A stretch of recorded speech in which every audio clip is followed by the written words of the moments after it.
Tripura Chief Minister Dr.Manik Saha has set an example by performing a successful dental surgery at his old workplace on Wednesday.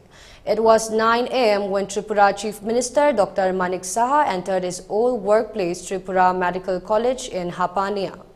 He went straight to the operation theatre and conducted successful surgery for oral cystic lesion of a 10-year-old boy. Dr. Saha came out of the operation theatre at around 9:30 a.m. with a smile on his face. 7 months have passed since he took over as Chief Minister of Tripura, but his commitment to the profession still remained the same.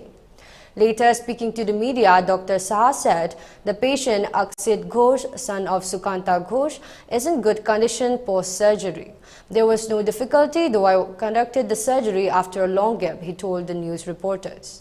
During the surgery, he was assisted by Dr. Amit Lal Goswami, Dr. Pooja Debnath, Dr. Rudra Prasad Chakrabarti of Dental Surgery and Maxillofacial Surgery Department.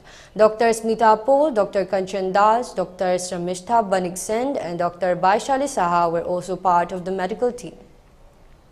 The anesthesia team included Dr. Kangchai Chaudhary, Dr. Paramita Das and Dr. Aditi Bhattarchaji.